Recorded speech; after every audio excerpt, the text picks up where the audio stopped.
Welcome to The Heat Source, the podcast where we learn everything we can about hot sauce, one bottle at a time. We are your hosts, Mike and Matt, and today we're trying Concerto hot sauce by Hot Graham Sauce Company. Let's heat up.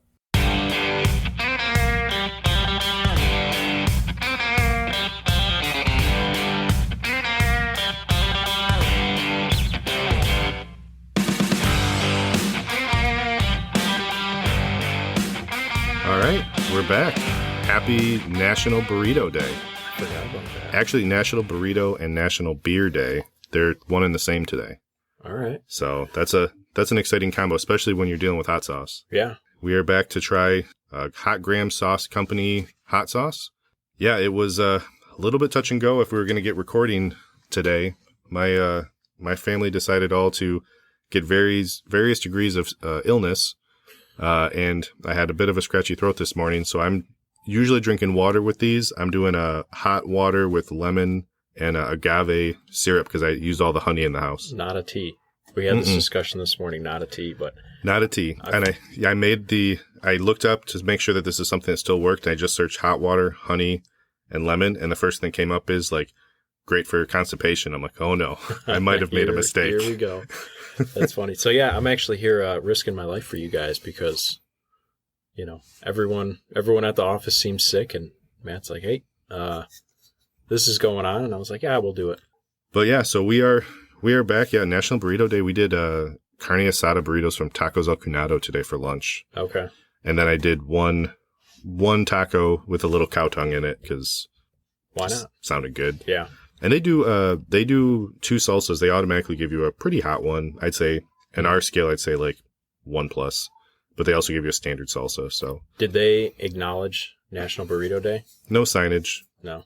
That's because they don't need to promote.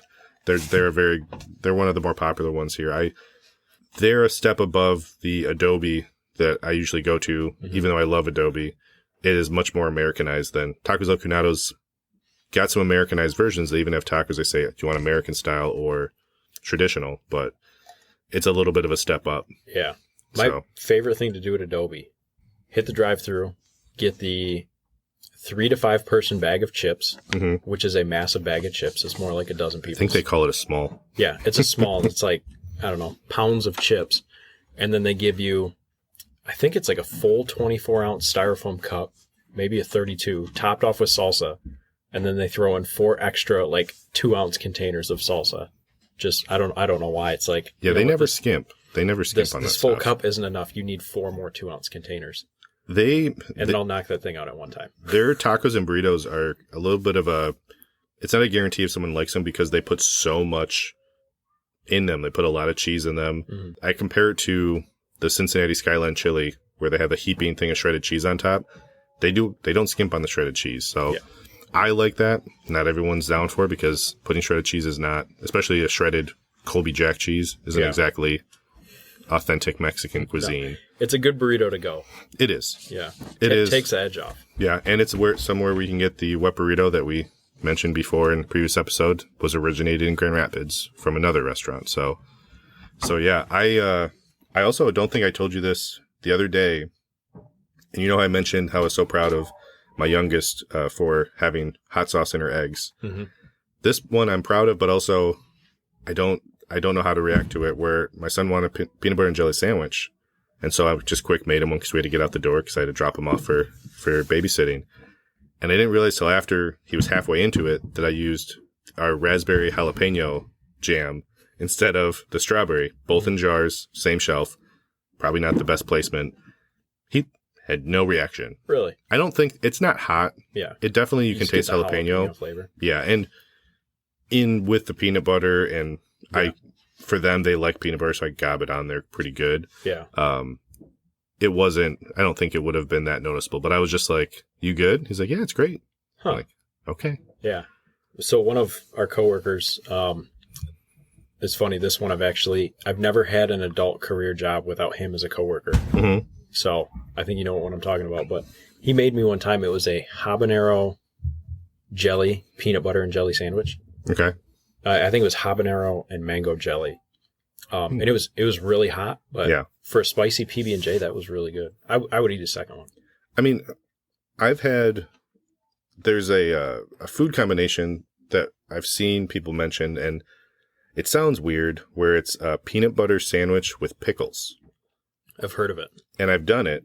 It tastes fine. I don't quite compute how well they complement each other, but I eat it and I'm like, I like peanut butter and pickles, and this has both, and I'm fine with it. Yeah. But I've seen where people use like spicy pickles, or they do a hot sauce in with the peanut butter, and then you do the pickles, because peanut butter and spice actually go well together, because like with Thai cuisine, do like a peanut sauce, so, yeah. or so heat and peanut butter isn't unheard of. Sure. But I'm going to hit you with a weird one since we're talking about PB&Js. Okay. So I don't know where this came from. I don't know if this was someone in my family long ago didn't know how to make a fluffernutter. Okay. But when I was a kid, I used to like, and my mom likes it still, my grandma likes it. Haven't had one in a long time, but peanut butter and Miracle Whip mayonnaise is a little bit sweeter. Yeah. Just a peanut butter mayonnaise sandwich. Not bad. Okay. Don't use Hellmann's. You got to use Miracle Whip. We were raised on a Miracle Whip diet in our household, so that was what I had all the time, is Miracle Whip. I've started to use Hellmann's more. Well, I used Hellmann's for a couple of years, where I realized that they're two different things that are used for two different outcomes. Mm-hmm. But then I found Duke's mayonnaise, and Hellmann's has become the Frank's going to the back of the shelf of all the hot sauces. It is now Duke's, and I don't do Miracle Whip at all. No, I haven't. I don't remember the last time I did it. I think my in-laws like it, which to me it's like room temp ice cream. But then it's considered a dressing. It's not considered a mayonnaise, right? Really? That's what the label, I think, says. Really? It's Miracle Whip dressing. Huh. I didn't know that, but yeah, it's like those jars of coleslaw dressing that are like a little thinner. Then it's that. Then it's mayonnaise. It's like a transition of dressing into a little bit more, I think. That's concerning. I still like it. Like, if someone said, hey, I put Miracle Whip on this, I probably would get excited because it's now a nostalgic thing. Yeah. But, yeah, that is crazy. But before you take all credibility from me, you should try that, though. I mean... Weird combination, worth a try. So, I know you probably saw my face and thought, that looks like a face of disappointment. That looks like, oh, that's what I looked like when Matt was talking about pineapple on pizza last week. Like, that might have been what you were thinking. I was more getting disappointed because I was like, I'm probably going to like that. Yeah. I've heard people in like different podcasts where they talk about like something and they're like, oh God, that's disgusting. Oh, that's so gross. And then someone's just like, yeah, I agree with all you guys, but like, I'm probably going to, if I try it, I'm probably going to like it. Right. And that's where it's more on me. It's a disappointment to myself that I would enjoy peanut butter and mayonnaise, which I'm trying to do diversify the foods that I have. Mm-hmm. And that is a step back. Yeah. That is like, unless like, I'm assuming that I'm just going to grab like a piece of Wonder Bread. But although from the Stinky Sauce episode, that Pepperidge Farm Hawaiian loaf, yeah, that's good. Yeah. It's not like overly sweet. It's not like biting into like a full on King's Hawaiian dinner roll. Mm-hmm. But that stuff, I was using that. My other bread just kind of went away. Back of the shelf again. Back of the shelf. Yeah, man, there's a lot of stuff in the back of the shelf there. It's been eye-opening, and we're only on episode 5. I don't clean out my pantry enough. It's like I'm going to go back there and be like, Frank's? There's Miracle Whip. There's Hellmann's. Like, what's going on? So, one thing with Hot Graham Sauce Company, this is another one similar to last week with Adam from Big Spice Bullies, where he reached out to us proactively, and he definitely stood out differently than other people that have reached out, because everyone else reached out on Instagram. That's our main form of updating people, posting memes, posting what we're doing. He sent us an email, which the email is available in a couple different spots to find for us. Honestly, it started my research that I normally do, like before I even had to. Mm-hmm. It was a rundown of who he is, and gave me some really good detail, and I have emailed him back and forth. But it's another one where he sent us 2 sauces, and then he came out with a new sauce after the fact, and he sent us the new sauce shortly after that. Even though he did send these to us for free, these are still going to be our opinions on what we think of them based on taste. I'm very excited based on the ingredients, which we'll get into. Oh yeah, they're probably the most unique ingredients so far. Right. But the Hot Graham Sauce Company, the theme of this, which you wouldn't really take long to understand when you see the bottle, it's a musical theme. He has the sauce, the warm-up, the Takata sauce, and then the Concerto hot sauce. And the Concerto is the newest one, and that's actually what we're going to be trying today. because partly there's a couple reasons. The Concerto is the newest one, which I am interested in, a new release of a hot sauce. One of the ingredients is beets, which has me very curious. Yeah. And I think when he emailed us saying that he was working on a sauce, he even listed that, hey, we're trying one with red habaneros and beets and onions. And you were just like, ooh. I think you audibly were like, yes. Yeah. So that email made me hungry. So, and then the other thing was his warm-up sauce it's a jalapeno sauce with ginger and pineapple. And we had a hot sauce last week. Of the array of hot sauces, there was a pineapple punch. Next week, we're going to try a hot sauce that has pineapple in it too. I think all three sauces, if we did back to back to back, would be diversely different experiences because they're different, different levels of heat, different ingredients, different ways that it's prepared. But I didn't want anyone to kind of get lost in the mix of it. Or I didn't want us, who were still kind of developing the palate of trying to like decipher or key on certain things, just be like, yeah, another pineapple. Yeah. Another pineapple. Like, right. I didn't want it to be muddled in that. So I didn't want 3 weeks in a row of fish tacos. Photos without context. Oh. Because I saw that half a pizza pineapple, man, and that thing. Yeah, just in case anyone was wondering, I did not take that photo. That is not something that I've done, and I don't necessarily condone what they did, because that's even more aggressive than my joking like disc of a pineapple. Yeah, that was the whole thing. That I didn't like that photo at all. I enjoy it. That's like my favorite part of this. One of my favorite parts is just seeing the random photos without context, because it reminds me of things that I forgot we talked about. Yeah, and then when I saw that, I was like, that's not okay. I don't like that. Well, there's another way to be reminded of things we talk about is if you listen to the episode. Let us drop a comment. Let me know how they are. I'd really like to know about that. So, yeah, but yeah, so we decided, so it was between then the Takata and the Concerto sauce. And again, it was just that beats calling out to me. The Takata sounds amazing as well. They're all very unique. Yeah, this one, the Takata has a Carolina Reaper, bell pepper, sun-dried tomato as some of the main ingredients. So when we did the Stanky Sauce episode, they had given us a coupon code, which I mentioned at the end of the episode. We posted about it. But it was actually something I had to edit in after the fact because I totally had it in my notes, skip past it. One thing I wanted to say up front so we don't forget it, and I'll try to remember to say it on the back end as well. The Hot Gram Sauce Company did give us a coupon code for 10% off for the next 30 days. So April 11th to May 11th of this year. If you put in for the promo code HeatSource10, so Heat Source and the number 10, you get 10% off your order. So that's always cool. And I mean, I'm not going to lie, I'm probably going to end up using it, especially when someone gives us sauce. I just feel like if we like it, get more. Yeah, right. And it's a fun, like this is a fun one where the theme of it is kind of cool. I know a few people, actually one of my friends, my uncle, he is actually, or either is or was the cellist for the Grand Rapids Symphony. Oh, so it'd be like, if he likes hot sauce, or even if he doesn't, this is a cool thing for him to share with friends or whatnot. I am curious, we'll see how it goes through editing, how much of the chaos upstairs is going to come through. So while my kids have been sick, they have not been worn out by it. Yeah. So it sounds like WWE in like the 37-pound weight class. They were real calm watching a movie before, and just something turned. So, but the sauce we're going to try today, again, this is the Concerto hot sauce.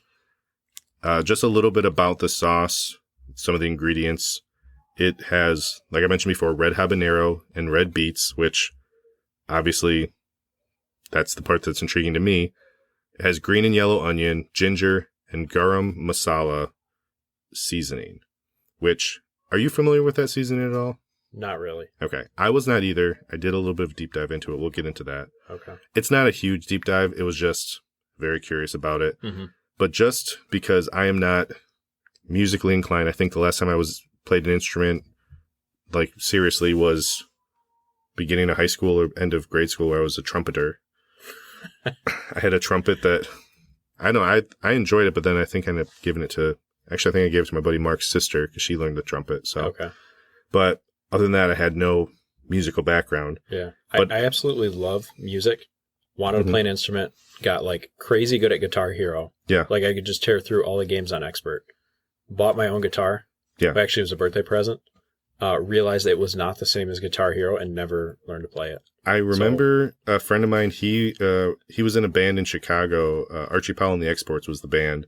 And he was the biggest one against Rock Band, I think it was, more than Guitar Hero, because he's a drummer. And so he's like, this isn't how it goes. Like, this isn't how it really is. There's more to it. And guitar even more so. I feel like the drums, at least there was a rhythm to it. Mm-hmm. The guitar, yeah, it was not the same. I thought I had the hand-eye coordination down, and then multiply that by 6. Yeah. Plus add in, what is it, 30 bars? I don't even remember what they're called. Yeah, I don't know. And then that didn't work out. Really, with Rock Band, the most challenging was the vocals, because you had to get somewhat on pitch. Yeah. So it's like, why is it saying I'm wrong? It's like, well, you don't sing in key. So contrasting that, my sister, she has played less as she's gotten older, but she played the piano beautifully, like for most of her life. She can do like the entire Jurassic Park theme, two-handed. I love it. So Courtney and I got married like mid-COVID. Mm-hmm. We had to go through something. We wanted that date to be our date. So we did that and had a Catholic wedding, but they allowed us to play the Jurassic Park theme song as the entrance music. That'd be good. So we walked in and walked out to Jurassic Park, and we actually had some Kygo renditions in there, so that was pretty fun. The only thing that I would kind of tilt my head at is I'm like, that's a beautiful song, and I love that song, and I could totally see it working in procession. The movie doesn't end well. So, like, I hope there's no parallels but it's like, you have a second wedding, you can do another. Are you going to do the same song again, or are you going to do a different one? I don't know. I think this one might be a little more serious. The other one was like, it was so depressing to not have what we had planned for, because we had planned before COVID hit, and then everything went out the window. Yeah. So we're like, let's have fun with it. We're walking down to Jurassic Park, Kygo, why not? A couple other fun songs in there, but no, that was fun, and Courtney loves the movies as much as I do, and I'm an unapologetic adult dinosaur lover. If I did another podcast, it'd be about dinosaurs. That does make complete sense, though. I mean... Hold on. Wait, pause. I saw Sue the T-Rex this weekend, Chicago Field Museum. Yeah. Largest, most complete T-Rex skeleton ever found. And I was pretty much like pushing little kids out of the way to see this thing. You're taller than them. Yeah. I don't care. I wanted to see everything. Like not close enough. Yeah. So I got a ton of pictures, just sat there. There's actually benches around the skeleton and the skull. Yeah. And Courtney and I just sat there and we just stared at it. It was like just peaceful. That's at the Field Museum? Yeah, Chicago Field Museum. I want to take Mason to that because he loves dinosaurs. Now he's right now into dinosaur toys and like the YouTube videos. So seeing the actual fossils, I don't know if he would be like interested in that or if it would be, yeah. Where's the YouTube video where they dance around and where's that purple one with the green spots? Where's the commercial that is secretively teaching me that I want to buy all these toys? Yeah. No, so it's great. Courtney and I have been there twice now and about half day per visit. And we still haven't done the whole museum. It's a great museum, super fun. But the reason we went back, the first time we were there, Sue was under construction. Mm-hmm. And I was actually like trying to pry boards apart because they had Sue's display covered up. They were redoing it. It's just funny that you keep saying Sue, and I'm just like... Sorry, the T-Rex's name is Sue. She was found by Sue, I think, Hendrickson. So if you find it, you get to name it? Yeah. Okay. Yeah, so Sue found it, so that's her name. But now I remember like trying to pry the boards apart that were hiding her enclosure, and all I could see was like, I could see her through like a half-inch sliver of wood. And I was like, Courtney, we're going to be in Chicago. We got to hit this again. And she was all about it. So nice. It blew our minds. I had to throw that in there. I'm sorry. Yeah, that's fine. I mean, it's something where if you ever do a dinosaur podcast, I'm just going to be a guest on there and do a excerpt about hot sauce and be like, that's not the topic. Like, eye for an eye. Eye for an eye. Although, fair. Yeah, you got to think of the name for the dinosaur podcast, though. That's the biggest part. Yeah. I haven't put much thought into it, but might be plugging one soon. Cross promotion. Yeah. All right. So the Concerto sauce, I did look up what a concerto was because I thought I knew, but a concerto, it's a musical composition for a solo instrument or instruments accompanied by an orchestra. So it's got a solo, but it's got an orchestra that are more or less, in my understanding, complementing. Yeah. I had to look that one up too. Yeah. I had no clue. If you told me that, if you gave me 10 chances to guess what that was. Mm-hmm. Music related might have made top 10. Yeah. But I definitely had to look it up. The name Concerto, it is Italian. It means agreeing or playing together. Makes sense.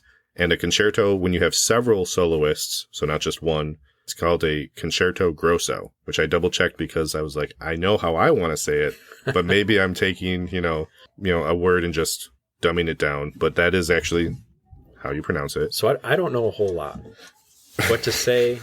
That's the whole theme of this podcast for both of us. So.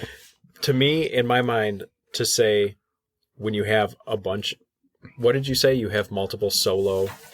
Yeah, several soloists. I feel like you're not soloists at that point. That kind of. But I think you're not all playing together. It's each has their moment. Gotcha. Okay, I think that makes that's sense. what it is. Okay. So like, I was gonna say so. Yeah, it's like when the I don't know why I went to this as a default. When the Backstreet Boys are all singing together, they're a band. But then if each one of them are coming out, they're doing individual solos in the song. Okay. I don't know why. There it is. That makes sense. I have not heard Backstreet Boys music in over a decade. Probably the last wedding I was at. That probably is more accurate. Yeah. Probably a wedding, it was there in the background, but wow. Yeah, that put it into perspective. Okay, now I get it. I'm glad I can use that as the definitive way to explain that. So your daughter's upset about it. Well, she does not like the Backstreet Boys. She's been against them ever since. She wasn't around when they were actually performing. So, yeah, so that's a little bit about the actual name Concerto. It is fun when he advertises these on Instagram. He talks about how there's the trio, or if you get a quartet, you can get the 3 sauces and have a 4th one, like maybe a double concerto or the double warm-up. So it is very much in the musical theme. So before I forget, like we normally do, I'm going to open up the bottle because we're going to try it while we talk about some of the facts about the sauce and about the company. It's something where it's ironic where we call this like the harp when we open the seal. And are we concertoing right now? No, actually, I did look up. I was going to say that. I'm glad you brought that up. I did look up what like examples of concerto. Yeah. And the most famous one, or maybe one of the earliest ones, I don't remember which one, that clicked where I was like, oh, I know that was Vivaldi's Four Seasons. Okay. Which, if I played it for you, you'd probably know. Probably. So, like, we should really just be playing classical music over this whole thing, but I don't know about copyright law. So I'm like, I didn't want to be banned. But that is, I just didn't want to burp as we open this up. Can't get a good grip on this one. All right. That was not. That wasn't very musical. That's why my daughter's so upset. So yeah, that was. The seal was not as musical as the other ones, and that's okay. That's all right. It's what's on the inside that counts, right? Exactly. Regardless of the seal, we're gonna open this up and give it a try. We're gonna shake this up. First off the bat, from a color standpoint, I brought the other sauces to the table, partly because when I first saw it, I'm like, oh, it's not as red as I thought it was. But when you put it next to a more traditional colored sauce, it does have that strong red kind of hue to it. It's red, but it's like a pastel red. A little more maroon. Like a creamy looking red. Yeah. I don't know how to describe it, but I guess it's a little creamier looking than your average hot sauce. Sure. But the consistency definitely seems very pourable. And let me hit you with a orchestra fact real quick. My daughter hates that idea. But sure, go ahead. So the oldest orchestra in the world is the Royal Danish Orchestra. And they are 550 years old. 550 years old. Wow. Yeah. I like how that doesn't seem like a completely ridiculous thing to mention, but it definitely was not something that I looked up. So I'm still surprised that you have had fun facts that I never even went to that avenue. Interesting. Yeah. Did you smell it? I could smell it. Please tell me you can at least smell. No, I can smell it. So that was the deciding factor on when you texted me and was like, hey, are we still good? Because my throat felt fine. I've got like a little bit of a scratch in the back that like every now and then I got to take a sip. But if I couldn't smell, I'm not going to do an episode. Yeah. Because otherwise, I think I told you before, I'd be like, what do you smell? And you would tell me, I'd be like, Same. Like, absolute same. Yeah, right. Oh. I definitely get beet out of there. All right, yeah, let me smell this. So here's another... It doesn't smell hot or peppery at all. So here's the other thing. That garam masala, I'm not familiar with that spice blend as much. I don't really... I've had, I'm sure, I've had different Indian food and different other cuisine that I'm sure has had it, but I'm not familiar. So that might be something that I'm smelling here, that it's not coming through. Let me just go through the ingredient list officially so we can see what else. To me, it smells kind of Mediterranean-ish. So apple cider vinegar is the first one, which between apple and beets, I could definitely get that. Yeah. And then onion, habanero pepper, spices, lemon juice, green onion, olive oil, salt, and cilantro. If you blindfolded me and told me to smell that, I would definitely get like beet and apple cider. Yeah. I wouldn't tell you it's a hot sauce though. Well, I don't think hot sauce would come to mind. Well, let's find out. All right. Wow. That's way hotter than I thought it was going to be. Oh man. That's pretty good. That's very unique. Well, if I was congested, that would have opened me up right there. That is that's a good heat level. That is a surprising heat level than what I was expecting. That caught me off guard. I like that. The beet, I get a lot of beet and I get a lot of habanero. That's interesting. It doesn't taste like it smells.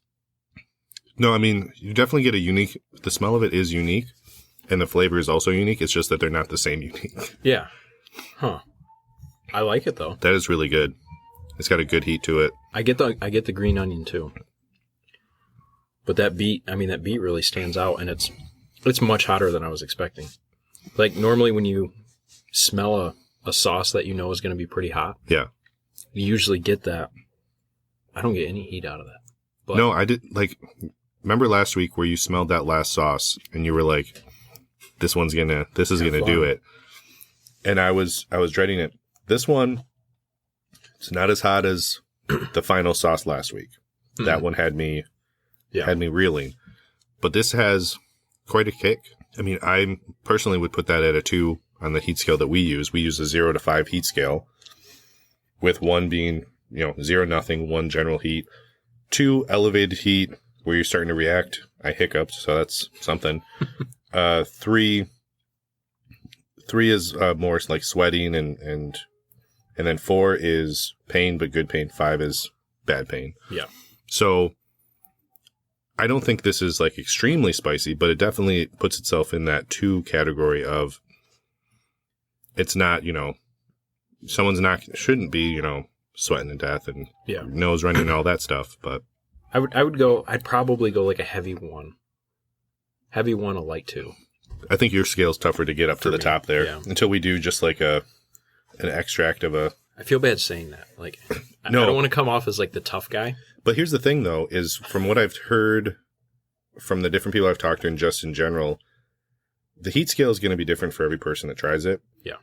If they try to make a sauce just to get chili heads to say, God, that's too spicy for me, they will kill somebody. Yeah. They will. The big thing with both Lauren here and really the sauce makers we've interacted with so far, you have your opinion on the spice, unless it's advertised as the spiciest thing ever. Mm-hmm. I don't think they care as much about that as much as what do you think of the flavor? What do you think of the quality of it? Sure. So you could say all of them are 1s, and then wait till somebody comes in and says, "Fine, drink this molasses sauce that's nothing but extracts." Yeah. But just now we tasted it. Just to go into a little bit of the fun facts here, I mentioned the owner of this company is Lauren Graham, so that's where you're getting the name of the hot sauce there. It's him and his wife Susan. They actually met in music school in Baltimore. Mm-hmm. They are not professionally trained cooks, so this is very much another one of those they enjoyed. He enjoys spicy food. He enjoys the pepper challenges and things like that, and he started this actually back in March of 2021, so not that long ago either. He used to live in Northern California, but now lives in New Jersey. They both work for a music company that mainly rents band and orchestral equipment, which I know that we had one in Grand Rapids. I forget what the name of it was. Rit Music. No, Marshall's music? I can't tell you about that one. I know about Rip Music. Okay. That's because it was a person I went to high school with. Their dad owned it. And it was also like in T-ball. They were like my sponsor. Mm. I don't know why that was the one that came to mind. That's the only one I know. I'm pretty sure it was Marshall's where we got ours, where it was a cartoon guy. It was a blue and white logo, and the guy was playing the trumpet. And oh, that's over on Plainfield. Are they still around? I think so. They used to be on 28th Street. Yeah, because I used to go to Prep Sports right there. Oh, yeah. But so they are both him and his wife are professional musicians, and that's what he does for work. What do they play mostly? I don't know. I'm gonna have to ask him. I should have. Yeah, that's an obvious one too. That's not even oh, you dug and you found something. That's an obvious one. But just to go in a little bit backstory on Lorne, before he got into the Peppers, his mom was a teacher's aide in Eureka City School, which a lot of this was from his own website or from him telling me about it. So like this is, if you're like, wow, you really dug deep, it's like he was an open book, shared it on his site and stuff like that. His dad was a city gardener at the Sequoia Park Garden and Zoo. So the gardening definitely comes into play here. He credits his love of music and film to the stellar educators at Humboldt State University and Siskel and Ebert on PBS. Did you ever watch that? Did you ever? I don't think so. The reviewers? No. Thumbs up, thumbs down? No. It was Siskel and Ebert, and then I believe Gene Siskel died, and it was Rogers and Ebert. But it was like a classic before all these movie review YouTube videos and written articles of review. It was them discussing the film. One would be like, yeah, thumbs up. The other's like thumbs down, and they'd argue or they'd disagree or they'd talk. But yeah, I remember it a little bit. I might be embellishing it in my head, but I seem to remember it fondly. Mm-hmm. I was more of a fan of Siskel than Ebert, and Ebert was the one that was around longer, I think. So, but he said most of his family meals were from scratch by his parents with some help from his sister and himself. A lot of their ingredients came from the garden, so that's promoting this all-natural. And this was in California? Mm-hmm. Okay. And then it was in his formative years that he started into this journey into spice and heat and challenging himself with that. When he moved east, that's when he started to try different various cuisines, kind of to branch out. One of which, he said there was a DVD extra from his favorite film director that had a cooking tutorial on how to make aloo gobi, if I say that right. So it's a vegetarian dish from India. It's got potatoes and cauliflower and Indian spices, and it's got the Indian Pakistani, sometimes flavors of like turmeric, curry leaves, ginger, garlic, ginger, onion, coriander stalks. A lot of flavor in there. Yeah. Which I get some of that in this sauce. I did ask him, because he did not say it on his site, what was the movie. Because I'm like, you said favorite film director, and this is a very unique recipe. It was Bend It Like Beckham. Really? Yep. Which I did do a search. When I searched DVD extra and the aloo gobi, that's what came up. Really? Like one of out of like 15 searches. But yeah, I would have never got that one. Yeah, I used to watch movies like crazy. Used to be able to pick out different actors, like side actors, and say, oh, they were in that movie or they're in that show. So I told him, I'm like, I don't know if I'm going to bring this up on the podcast. I just really am curious. What was the movie? So, because there was only one other movie that I remember having a cooking lesson on their DVD extras. That was Once Upon a Time in Mexico. They had another dish, beef dish, I think, or beef or pork. He is definitely old school when he does his cooking. He still uses a binder with recipes. He doesn't have Google or Pinterest that he does. It is a binder. One fun thing that I found, he has a recipe book that's been handed down to him through his family. It's a 1985 California State Grange cookbook that he still uses for different recipes and things like that. The name Grange, I don't know if it's intentional or just because Grange is in the title. I looked up the book. Grange stands for Grange Recipes Are Naturally Good Eating. That's the acronym. So that's what they put on they have on there. The word is in the definition. Yeah. And I don't know if that's the book version that he has. I did see it, and it was only $10, and I almost ordered it. But I'm like, if I can't get it for this episode, I'm not going to get it. And shipping was going to take like 2 weeks. And that was the line.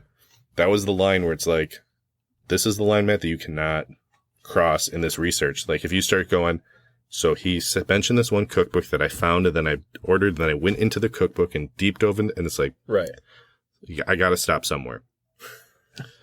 It did make me think when it talked about passing down cookbooks, my mom has a cookbook that she's used religiously, like all my life. And she has and I think it's Good Housekeeping. Okay. A Good Housekeeping cookbook.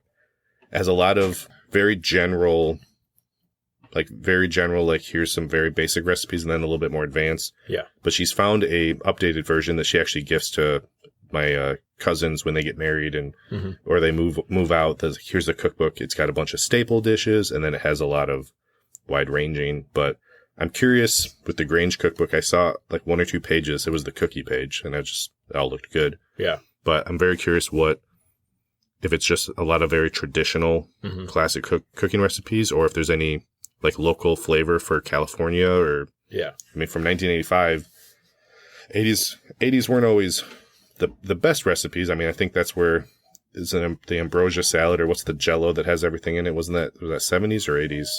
I don't know. I know what you're talking about, but I'm not sure of the time frame. So I have since we're talking about cookbooks, so Courtney and I had our, wedding number 2 shower, number 2.5. I don't know, whatever that is, but someone got us the book, The Joy of Cooking, like the new version. Okay. First of all, like that's probably the most common cookbook of all time. Right. I didn't realize how big it was. It was like 4 inches thick. In the original, and I don't know what year, this is off the top of my head. In the original, The Joy of Cooking, one of the recipes, like the preparation for the meal says, capture 1 possum, fatten it for 1 month, and then, take care of it from there. So in the cooking instructions, catch a possum, fatten it, and then cook it. So when they do those recipe websites where it's like, hey, the recipe's down at the bottom, but I'm going to tell you the story about the first time I walked in by a bay window. It's like, okay. But if the first part was like, this is how I caught and fattened my possum before I that one, yeah. I would not press that skip button anymore. So yeah, they definitely took that one out, but I just thought that was funny. Catch your own possum, fatten it, and then we'll start. So. Wow. But I'm just picturing someone being like, catch your own possum. Google where to catch possum. Right. So that was a little bit of backstory of him growing up. Getting into when the peppers and when the hot sauce became part of it. And I've seen this a couple times. So he was introduced to the show Hot Ones by his son. And it was back in 2017. And he loved just like most of us, loved the engaging host, the excellent questions, the twist of a traditional format. You're interviewing someone, you're trying these progressively hotter sauces on these wings. Mm-hmm. So that became something that he was obsessing over from just an entertainment standpoint. Because he was entertained by that, and his mother knew that. In 2019, she gifted him 10 hot pepper plants. Okay. And that's kind of that was the first steps. That was like the first domino. Yeah. And there's 2 big factors that I've noticed a trend so far, and maybe it's just because of the sauces that we've picked and the ones that I've kind of been drawn to start. Mm-hmm. Hot Ones has been a very positive force in the hot sauce world, just from not just publicity for those sauces, but also some people, they want a sauce specifically to have it on Hot Ones. Yeah. The other thing I've noticed, and this, and he started his sauce company in 2021, that combined with COVID, forced and grew more sauce companies here. I think people just wanted a hobby, And if there was a choice of, and if there was a choice of, hey, you're going to be stuck inside for COVID. Do you want to learn how to make bread, or do you want to make your own hot sauce? It's right. Like, well, I can get bread pretty easy. Good hot sauce is a little bit harder to find. Did he say what kind of pepper plants? He did not. Okay. He did not say what kind of pepper plants on there. But he did. The interesting thing was he began experimenting with like online recipes, and then he started improvising off of those. Mm-hmm. And then just with most people, family and friends were the feedback. They were the quality control of, I like this, I don't like that. Mm-hmm. In general, it seemed like they were really happy with the flavor that he had. But his kind of view on the COVID wasn't just that, hey, I'm stuck inside for COVID, I'm going to, start making hot sauce. He kind of noticed that because COVID is forcing more people at home to cook at home, assuming they don't DoorDash the entire time, not a sponsor, there was it sheds a light on the glaring need for more flavor in cooking. And if you're not a established cook, and if you're not going to work at, doing more things from scratch personally, what better way than finding a more flavorful sauce to put on there? Then I don't want to keep digging at. I won't. Like Tabasco. We'll dig at Tabasco this time. Definitely not a sponsor, because I feel like they'd be upset with me. I actually had Tabasco this weekend. Didn't regret it. I mean, it's not bad. Again, it's in that 25 to 50 range of our scoring that says, yeah, if there's Tabasco, I'll put it on stuff. Yeah. There's no problem. Honestly, Tabasco is a good one for me on a breakfast where it's like, I just want some peppery spice. That's what I had it on. Yeah. And it's like somebody mentioned this, and it kind of clicked for me, where they said they start putting Tabasco in their coffee because their favorite part of the breakfast is they put Tabasco on their eggs, take a bite of eggs with that Tabasco, and then they wash it down with coffee, where they just started going, cut out the middleman, just put Tabasco in my coffee, take a sip. Huh. It sounds weird. I'm not a huge coffee guy, but it makes sense where when I'm having a sip of coffee with the whatever I'm eating, those are flavors all melded together. You wouldn't want to do that if it didn't blend in at least a neutral way, if not a positive way. Yeah, I guess. I mean, you put like coffee rub on brisket and stuff, So. Yeah. In 2020, he actually enrolled in an online certification course for manufacturing acidified foods, and then he partnered with a co-manufacturer in New Jersey with the help of Noah Schaumburg from Heatonist. So, huge fan of Hot Ones, and then actually with the help of Noah, he's now making his own sauce. So that's... How did he get in touch with Noah? I have no idea. I'm so sorry. Well, so... I'm on your side. Here's part of it. Here's part of it is there are certain things throughout this that I had little questions here and there. And he's going to be at the Boston Hot Sauce Festival in May. Mm-hmm. I'm working through, and I'm very optimistic that I will be there in May. Yeah. There's some of these questions that I kind of want to see his reaction or get the information in person. Mm-hmm. And so that's one that would be very interesting to ask. But I had so much stuff in here that I was kind of holding some back. Because there was, because he was an open book. Whenever I messaged him, he'd respond. He'd give me detailed answers. But I wanted to save a little bit for that. But yeah, I am very curious how that all played out. It might have been as simple as him reaching out to him, because he did talk about another sauce maker that he's a big fan of, Queen's Majesty, which is a Hot Ones veteran, has been on multiple seasons. Mm-hmm. She even was on a video with Sean Evans showing him how to make one of her sauces. He said that she was a great resource for him to learn, and just like the ins and outs of like labeling, transit, different things like that. Like he reached out to her and she responded, and he's like a huge fan. Like mm-hmm. I think he was just like saying how he's just a huge fan of hers.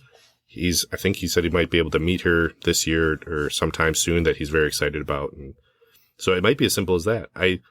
Sometimes I build up in my head where I'm like, how do they get a hold of that person? I don't know. I just asked. And sometimes it's as simple as I sent them a message. I sent them an email. I went to the contact us on their website. Yeah. Emailed Right. and done. That's funny. It worked. Yeah. So the other thing that was funny, he said that his wife is not a big fan of heat. So when he was making sauces in the kitchen and the fumes were going, mm-hmm. he's like, I think the way he said it on on his website was she was on another planet. She was like, all right, I'm out of here. But yeah, so he started that up with the help of Heatonist, and then he's, like I said, just developed this other third sauce, Concerto. So it is definitely, I'm very excited about these other sauces now. Yeah. No, yeah, I'm really excited about these ones. It's, like I said, it's probably one of the most unique hot sauces I've ever had. It's very unique. And that's something that I am enjoying about this, is that people aren't trying to, and there's some people I'm sure that are, but for the most part, people are not trying to go, I'm going to make a better Frank's. I'm going to make a better mm-hmm. Tabasco. Sriracha is a little bit of a different game, because Sriracha is a much more open item. Yeah. Like, the other ones are very staple. They're such minimal ingredients that if you go above it, you're not really doing yeah. that. Like this guy's thinking out of the box. Yeah. When they think out of the box of like, I'm trying to find the avenue of what's the thing we don't have. Mm-hmm. Something like this with the combination of the beets with that flavor that it has. Like my first thing was like, you can always put any hot sauce on pizza, but like a Greek style pizza. Oh yeah. It lines up perfectly with the beets. Yeah. Courtney always makes a salad. It's avocados, beets, red onion, and I think like citrus and olive oil, like lemon juice and olive oil. Like, and it's good. It's Mediterranean. It's acidic. I would definitely dump some in there to throw some heat on it. But, oh yeah, for sure. But one of the staple ingredients that he has in there, the garam masala, I saw that was a spice that he has in all three of the sauces. I did look a little bit more into that because I'm not as familiar with it. It is a typically a northern Indian cuisine. It has a bunch of variations. Mm-hmm. It's traditionally a roughly six season blend of coriander, cumin, cardamom, cloves, black pepper, cinnamon, and nutmeg. So 6 to 7. But it does definitely change by region. They listed like 20 other spices that could be in it. Mm-hmm. So the garam masala is like, this sounds like I don't want it to seem like this is offensive. It's like a taco seasoning. Can be a lot of different things blended. It doesn't have to be Gotcha. 3 things. Mm-hmm. You can blend it. But this is more based on, it can be a lot of different things based on the region in which they're using it. Because part of it was during the spice trade, you're in India, that spice trade, it allowed the spice to go wide ranging. Different regions got it, started using it for their cuisine. So they had to tweak the seasonings that blended with, their spice palette or whatever it might be. And then the other part was there was a large movement of people from India into like the UK and stuff like that, which back in like the 1850s, I think they said. And that introduced, now you're doing a fusion and bringing that garam masala into British cuisine. So do you know like the qualifying factor to make it a garam masala? I think those six or seven, like it has to have a decent amount of that. And then whatever else region. Yeah. Because I saw the list, and I'll just run through it real quick. Based on region and preference, it can also include turmeric, saffron, fennel seed, ginger, garlic, mustard seed, mace, star anise, tamarind, fenugreek, bay leaves, malabar leaves, or dried chilies. So though, I'm a big fan of that. I like all that stuff. I mean, it's all good. I did have to look up a couple, like the malabar leaves is like a type of spinach. The fenugreek is a clove-like herb that the seeds taste like maple syrup. Interesting. I'm like, I have a lot of questions about that one. And then mace is a sister spice of nutmeg. Mm-hmm. So, but the garam masala, the actual name means hot spice. It's a spice that adds warmth. Right. It's sweetness, floral notes, touch of heat, which in hot sauce, a spice that adds heat only makes it better. I did find it interesting that they said that like in the colder region of North India, where it gets colder than other parts of India, they would use it literally to stay warm, and it also helps speed the metabolism. Really? Yeah. There's a lot of like his sauce. I'm like, is there a way to get this as like a superfood hot sauce? Because like Beets has a bunch of stuff. Right. Yeah. Core Life Eatery. Have you ever been there? I've been told that it's really good. I've not been there. I feel like if you went to Core Life and dumped half a bottle on that, that'd be real good. And then, so what does Core Life Eatery do? Is it just like a clean It's eating? Like a clean, healthy Qdoba style meal. Like it's the opposite of what I want from Qdoba. Like, I want their queso. Feel dirty. I want their queso, and I want their deep fried chips. And right. No, it's like going to Qdoba but feeling clean after if you get like a burrito bowl. But okay. Another thing, I definitely taste that region now because Courtney and I get pinned Indian food a lot. We always get the butter chicken. Okay. And now that you mention that, I get like a lot of the spicy aftertaste of that butter chicken. Yeah. I'm dumping a bunch of that on my next round of butter chicken. So I have had Indian food in the past, but I have not eaten a lot of it. Mm-hmm. I would be interested in trying to eat some more in the next couple of weeks here to start using that, or at least seeing the flavor similarity there. Yeah. Because I know my sister does a lot of more cooking with Indian cuisine, so I would be curious about that. Yeah. Go to Pinned, get the butter chicken, not a sponsor. The pinned or the butter chicken? Both. Man, if we could get just a straight up dish where like we're sponsored by hamburgers. We're sponsored by Wet Burritos. I think we always find a way to talk about them. I mean, I'll talk to them. I mean, I feel like I go there every now and then. Be like, hey, we talked about you on a podcast. Be like, sir, we're closed. It is 10 o'clock at night.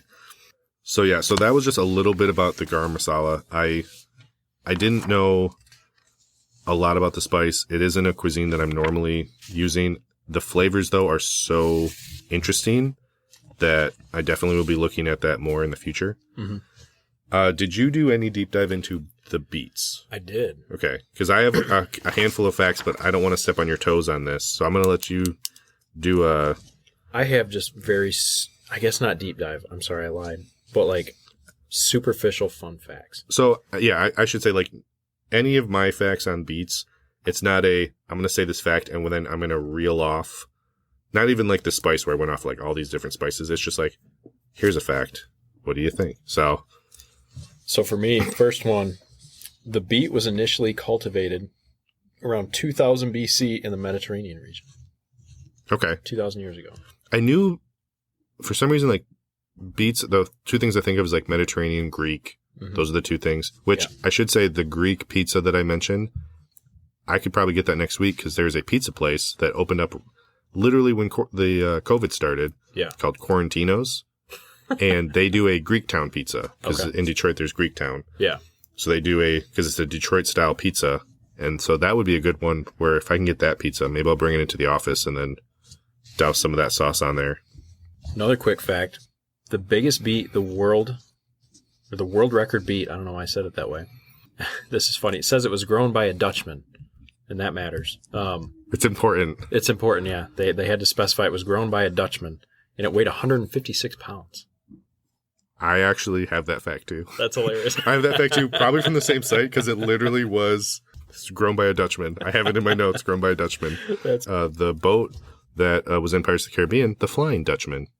It's all connected. Huh. I wonder if there was a 156-pound beet in there. I was talking to my wife about Keira Knightley the other night. I get her mixed up with Natalie Portman.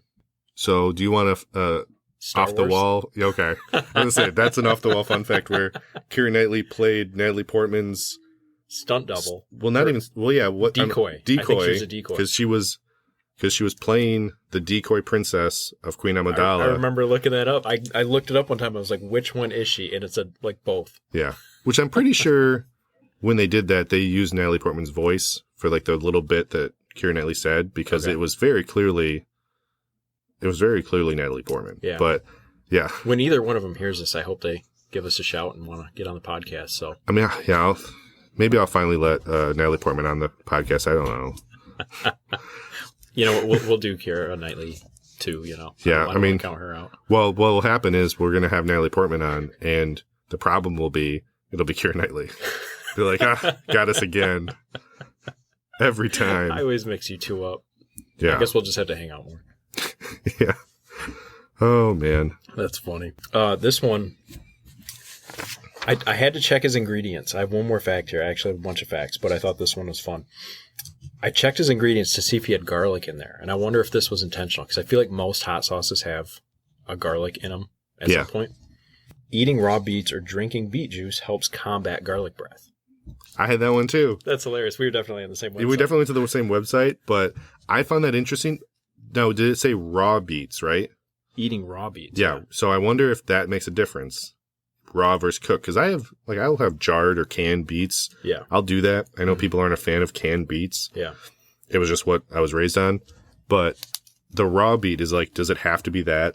Because I definitely love garlic. I've told you that I've had pickled garlic where 1 garlic clove of pickled garlic is fine. 2 is I can't talk to anyone. 3 is I need to like not even take a shower. It's like a shower won't help because it's just coming out of my pores. Mm-hmm. So that is an interesting one I might have to hold on to. Although I don't have this written down, I did buy beets one time at the farmer's market recently, and they were small, and I didn't cook them right away. Like a day or two later, they were bad. Mm-hmm. And so I'm like, maybe I need to learn how to find a ripe beet when I'm at the market, so that way I don't like realize I have like a 12-hour shelf life. Yeah, I'm not very experienced. Like we eat beets, I guess not terribly often. Yeah. But I always go with the more firm ones because you boil them for like a half an hour anyways until the skin slips off. Mm-hmm. That's how we do them all the time. So I guess I've never really had to do a deep dive. They just naturally tenderize till they're fork tender. So Right. I guess I don't know what a right beet would be. Yeah, I'm not sure, but the garlic breath would definitely be an interesting one to see how that does. Do you have any more of the? I had a couple words like it's high in antioxidants and anti-inflammatory and high in fiber. You probably saw this one too. Nightly scalp massages with cooled water left over from boiling beets can help treat dandruff. I saw that and I was like, when I first started reading it, I was like, I hope this isn't something about how it cures like baldness, because I'm like, I don't want to hear about what it can do. That probably could be a true fact. I feel like there's a better way to do it because I've never not been stained by beets. Right. Like I feel like if you tried that, you just come in with a. Well, yeah, because like a beet yourself. I think one of the other fun facts is it horribly stains. Oh yeah, I've seen that it's been used for like wines and stuff, and it's like, of course, double down on staining. Yeah, right. I just thought that one was funny. Like, first of all, who figured that one out? Yeah. And then, second of all, does anyone actually do that? Because I mean, when you're done boiling beet water, it's like, oh man, that's blood. Right. And beets have the highest sugar content out of any vegetable, and sugar beets is responsible for half of the world's refined sugar. Is it really? Yeah. I'm assuming behind cane sugar. Cane sugar, yeah. Makes sense. That's pretty fun. I thought about going completely sideways and going into the beats of the TV show Doug, because that was always the big thing. Yeah, his band. Yeah. Yeah, that's funny. The coworker I mentioned earlier, he will sing all of like the Doug classic songs. They're great. Oh yeah, Banging in a Trash Can. There's some songs that I don't know if they did something scientific to make them stick in your head. Yeah, but there are some songs from my childhood that I have forever stuck in my head.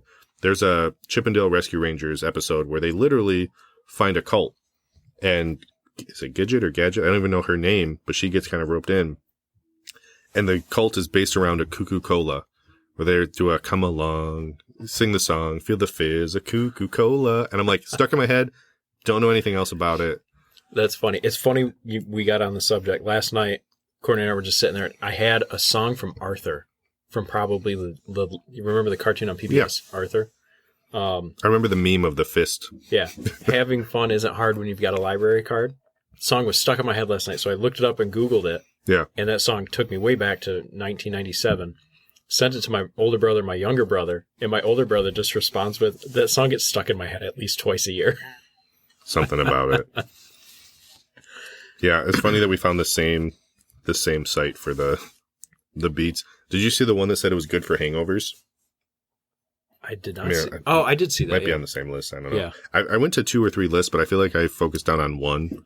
So that might have been the same one. I'll make sure to not choose the first webpage on Google when I look up beet facts. Yeah. Or any facts in the future. I'll take the second page and find the real juicy stuff. I'll only search YouTube. I did try to look up a history of the garam masala on YouTube, and there was 2 or 3 videos about it. They were not in English. Mm-hmm. So I knew that they were probably authentic and really good. It's just they were not in the language that I recognize. Right. So I have one that I have 2 facts that I still have that I think are interesting. I don't know if you still have facts there though. I have some about music. Okay, that's not what I have. To music. So Albert Einstein hated beets. I did see that one. Which is just a weird... Really? Yeah, I'm like... Yeah. He was apparently very outspoken about it. Which is a weird thing to be outspoken about. Yeah. It's like, you had other things you were dealing with, and it's like, but beets? Yeah, with how smart he was, though, like, he had to have been onto something. It's a superfood, though. Yeah, I guess you're right. So it's like, I hate beets. Why? I don't know. Einstein hated texture? I don't know. Because that's the other thing. The entire beet is edible. Yeah. Like, leaves, everything. Mm-hmm. I feel like most people's experience with beets is like a Midwestern Thanksgiving dinner. We got the jellied canned beets. Yeah. Slapped it on there. It's still the same shape of the can. And everyone's like, I think of either sliced beets and a salad bar that get thrown, like just cold beets.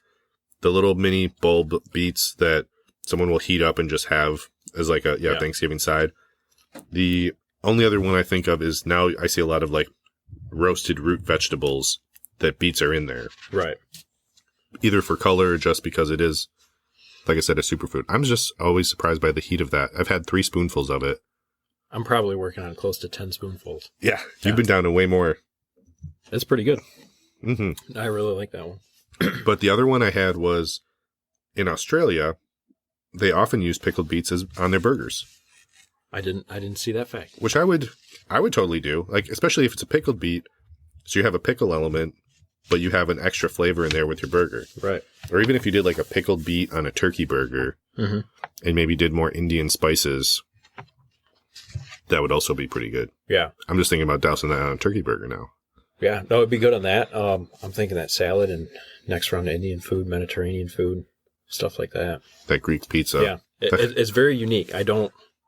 Surprisingly, I don't go, well, unsurprisingly, because it's beets, I don't go wet burrito on this one. Or fish tacos. Yeah, no fish tacos? No. I did a search on what tacos you can use with beets, and they had like a chickpea roasted beet taco, which I'm like, trying a little too hard, but I'm like, this would go on You could that. make anything a taco. Yeah, I mean, you just You put could something make a in. Nutella taco if you wanted to. I mean, there was the taco slayer that we talked about last week, which he's like 3 days away from 1,000 tacos in a row.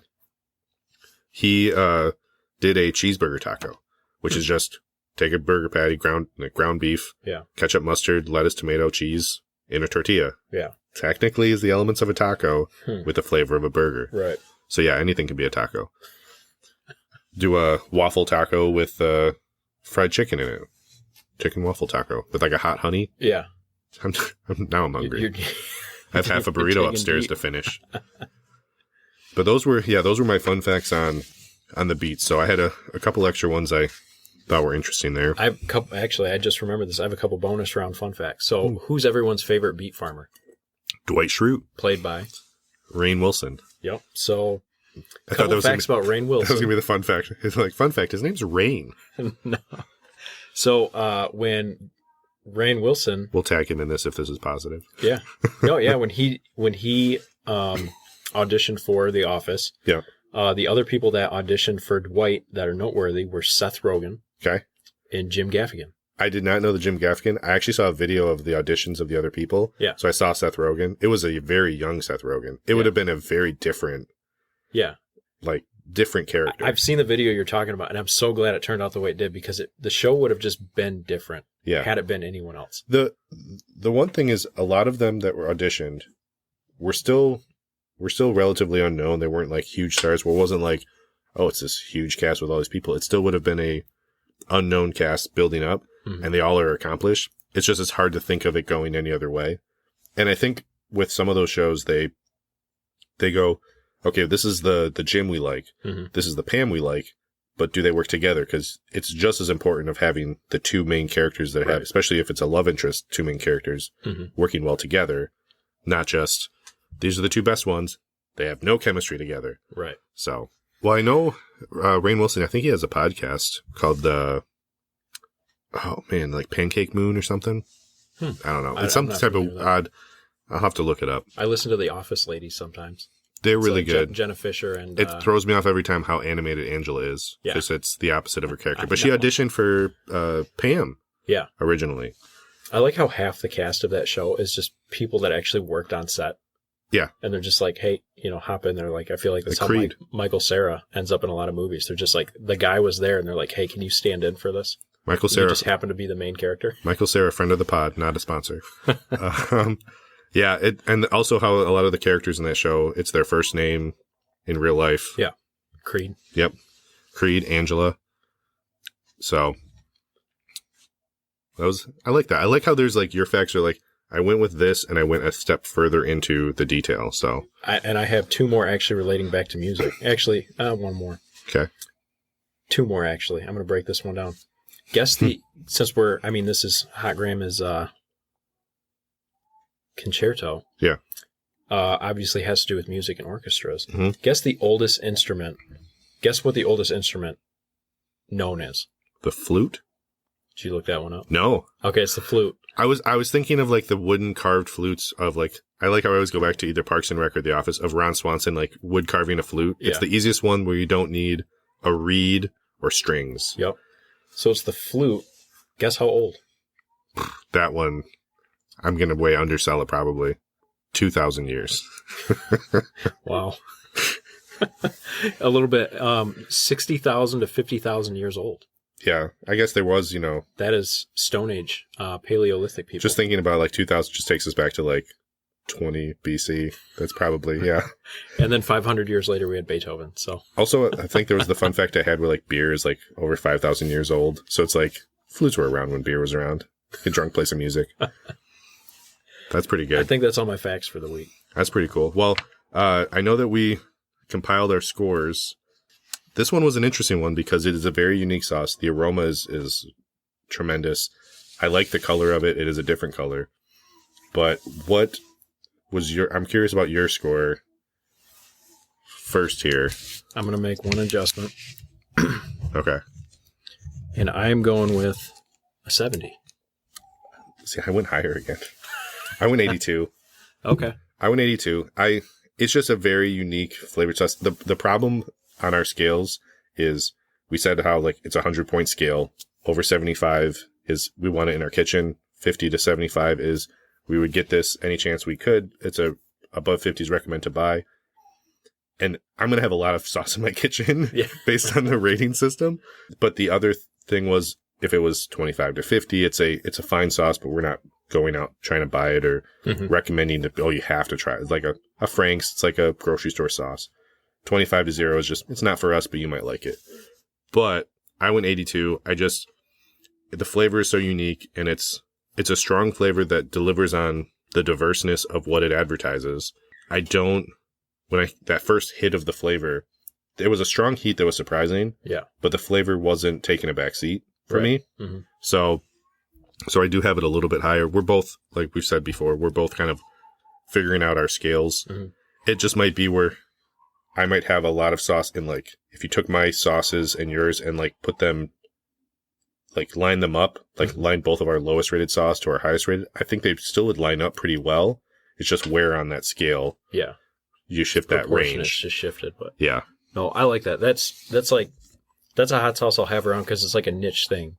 Mm-hmm. Where it's like, I don't know if, these hot sauces would be good on that. But then, yeah, anything like, I guess like olive oily, Mediterranean, like that'd even be good on like salmon or something. Yeah, this would be. I'm hanging on to that one for sure.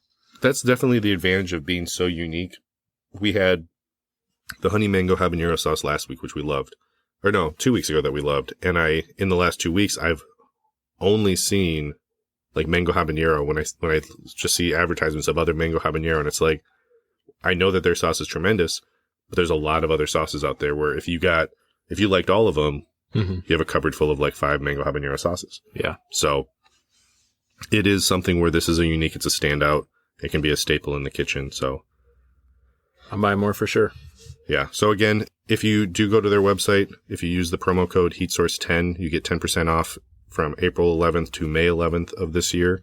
So definitely go ahead and utilize that. I know we probably will, and might be seeing about, my sister probably would like this one. I'll be curious what she thinks of the heat, but the flavor I know she definitely is a fan of with her cooking background. But if you stuck with us through this one, appreciate you sticking with the kid tantrums upstairs, fighting off the sickness on my end, Mike risking himself. There's a helicopter flying overhead. A helicopter in here. So the fugitive is playing somewhere. Yeah, I gotta hit the road. Yeah, if I see Harrison Ford or Wesley Snipes running down in like a jumpsuit, I'm out of here. But yeah, thank you again for sticking with us through the episode. If you enjoyed the episode, please leave a review on Apple Podcasts or Spotify, wherever you listen.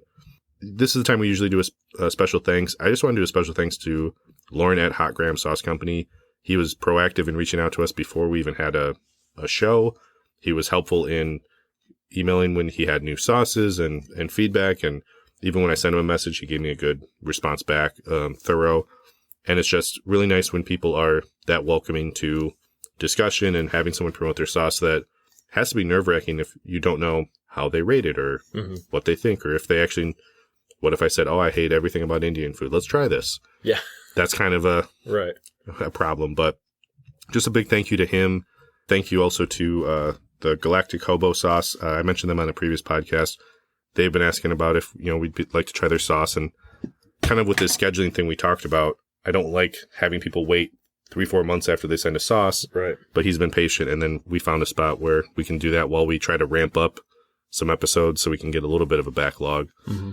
But special thanks to them. Definitely follow us on Instagram at the Heat Source Podcast for any updates on our memes, and for the hot sauce or hot gram sauce company specifically, you can follow them. They're going to be at the Boston Hot Sauce Festival in Somerville in May 14th and 15th. There's the Atlantic City Chili Knockout Fest May 21st in Atlantic City, New Jersey. Definitely check out their Instagram and TikTok. And we'll put the links in the description. They do some great updates. They have updates on events, production updates. They teased about the Concerto before it came out.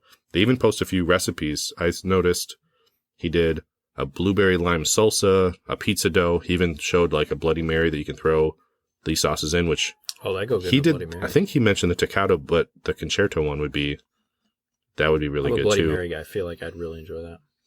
Right. Yeah. Oh no, for sure. It would be great. And like I said, there's a reward program set up that's listed on their website, so you can check that out at hotgramsauceco.com. So again, feel free to reach out to us if there's anything you want us to try, any sauce companies you want us to think that we'd like or want us to reach out to. But until next week, we will see you later. Yep. Thanks, guys.